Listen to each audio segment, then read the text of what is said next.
ನಾನು ಸಿಗ್ಲಿ ಬಸ್ಯ ಗದಗ ಜಿಲ್ಲಾ ಲಕ್ಷ್ಮೇಶ್ವರ ತಾಲೂಕು ಶಿಕ್ಷಣ ಗ್ರಾಮದ ಸಿಗ್ಲಿ ಬಸ್ಯಾನ. ಇವತ್ತು ದರ್ಶನ್ ಅವರ ಪ್ರಕರಣವನ್ನು ನಾನು ಗಮನಿಸಿ ಸರ್ವೆ ಮಾಡಿದಾಗ ಇವತ್ತು ದರ್ಶನ್ ಅವರ ತಪ್ಪು ದಾರಿಯಲ್ಲಿ ನಡೀತಾ ಇದ್ದಾರೆ. ಅವ್ರ ಮೇಲೆ ಕೇಸ್ ಹಾಕ್ಕೊತಾ ಇದ್ದಾರೆ. ಅಮಾಯಕರ ಪೊಲೀಸರು ಸಸ್ಪೆಂಡ್ ಆಗ್ತಾ ಇದ್ದಾರೆ ಮತ್ತು ಆರೋಪಿಗಳ ಉದ್ಭವ ಬೆಳೀತಾ ಹೋಗ್ತೈತಿ. ಇದನ್ನೆಲ್ಲ ಅರ್ಥ ಮಾಡಿಕೊಂಡು ದರ್ಶನ್ ಅವರ ಅಭಿಮಾನಿಗಳಿಗೂ ಹೇಳ್ತೀನಿ, ಅವರ ಹೆಂಡತಿ ಮಕ್ಕಳಿಗೂ ಹೇಳ್ತೀನಿ, ದರ್ಶನ್ ಅವ್ರಿಗೆ ಮೊದಲು ಹೋಗಿ ತಿಳಿಸಿ, ನೀವು ಶಾಂತವಾಗಿರಿ, ನಾವು ನಿಮ್ಮ ಹಿಂದಿದ್ದೇವೆ, ನೀವು ಜೈಲಿನಾಗ ಯಾರು ಸಹವಾಸ ಮಾಡ್ದಂಗೆ ಇರ್ರಿ. ಈ ಕರ್ನಾಟಕ ಜೈಲ ಬೇಡ, ಬೇರೆ ರಾಜ್ಯದ ಜೈಲಲ್ಲಿ ನೀವು ಸೇಫ್ ಆಗಿರ್ತೀರಿ, ಅಲ್ಲಿ ನಿಮ್ಗೆ ಯಾವ ತೊಂದರೆ ಆಗಂಗಿಲ್ಲ ಅಂತ ಕಾನೂನು ಐತಿ. ಕಾನೂನು ಅಡಿಯಲ್ಲಿ ನೀವು ಸೇಫ್ ಆಗಿ ಇರಬೇಕು. ಈ ಥರ ರೌಡಿಗಳ ಜೊತೆಲಿ ಈ ಥರ ಒಂದು ಸಾಕ್ಷಿಗಳನ್ನು ನಾಶಪಡಿಸೋ ಉದ್ದೇಶ ಇಂಥವೆಲ್ಲ ವಿಚಾರಗಳು ಮನಸ್ಸಿನಾಗ ಇಟ್ಕೊಂಡು ದರ್ಶನ್ ಅವರು ಬೆಳಕಿಗೆ ಬಂದ್ರೆ ಅವ್ರಿಗೆ ಯಾವ ವ್ಯವಸ್ಥೆನೂ ಇರಲ್ಲ. ಅವ್ರ ವ್ಯಾಲ್ಯೂಯೇಷನ್ ವೇಸ್ಟ್ ಆಗುತ್ತೆ. ಅವ್ರ ವ್ಯಾಲ್ಯೂಯೇಷನ್ ಉಳಿಬೇಕಾದ್ರೆ ಈ ತಮ್ಮ ತಪ್ಪು ಒಂದು ತಪ್ಪಿನಿಂದ ನೂರಾರು ತಪ್ಪುಗಳು ಮೈ ಮೇಲೆ ಹೇಳ್ಕೊಂಡ್ರೆ ಅವ್ರ ಜೀವನ ವೇಸ್ಟ್ ಆಗುತ್ತೆ. ಆಗಬಾರ್ದು ಅನ್ನೋದು ನನ್ನ ಆಸೆ.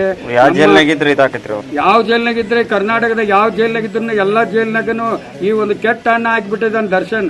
ಇನ್ನು ಎಲ್ಲ ಹಣ್ಣುಗಳು ಕೆಡಿಸೋಕ್ಕವು, ಎಲ್ಲ ಅಧಿಕಾರಿಗಳು ಕೆಟ್ಟ ಹೋಗ್ತಾರೆ.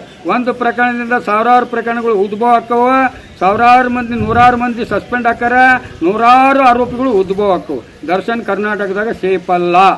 ಅವ್ರಿಗೆ ತಿಹಾರ್ ಜೈಲಲ್ಲೇ ಇಡಬೇಕು. ಅವರು ಇತ್ಯರ್ಥ ಮುಗಿಸ್ಕೊಂಡು ಬರಬೇಕು. ಅವ್ರ ಸೇಫ್ನ ಅವರು ಉಳಿಸ್ಕೋಬೇಕು. ಇಲ್ಲ ಅಂದ್ರೆ ಅವ್ರ ಜೀವನ ಬರ್ಬಾದ್. ಜೈ ಹಿಂದ್, ಜೈ ಕರ್ನಾಟಕ, ಜೈ ಕನ್ನಡ. ಬಳ್ಳಾರಿ ಜೈಲಾಗ ಎಲ್ಲ ಸಿಗುತ್ತೆ, ಎಲ್ಲ ಜೈಲ್ನಾಗ ಎಲ್ಲಾನು ಸಿಗುತ್ತೆ. ಬಳ್ಳಾರಿ ಒಂದೇ ಅಲ್ಲ, ಎಲ್ಲ ಜೈಲ್ನಾಗೂ ಸಿಗುತ್ತೆ. ಗಾಂಜಾ ಸಿಗುತ್ತೆ, ಅಫೀಮ್ ಸಿಗುತ್ತೆ, ಚರಸ್ ಸಿಗುತ್ತೆ, ನೈಟ್ರೈಲ್ 10 mg ಸಿಗುತ್ತೆ, 5 mg ಸಿಗುತ್ತೆ.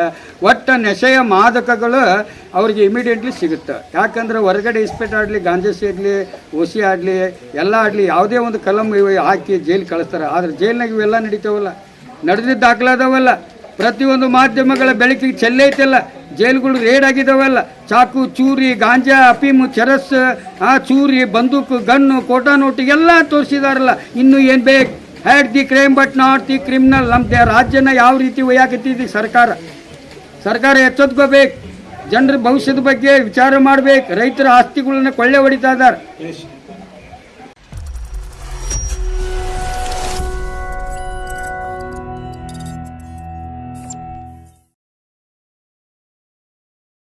ನೀವು ಗಿರವಿ ಇಟ್ಟು ಬಿಡಿಸ್ಕೊಳಕ್ಕಾಗ್ದಿರೋ ಆಭರಣನ STJ ಗೋಲ್ಡ್ ಕಂಪನಿಯವರು ಬಿಡಿಸಿ ಮಾರುಕಟ್ಟೆಗಿಂತ ಅಧಿಕ ಬೆಲೆಗೆ ತಗೋತಿದ್ದಾರೆ.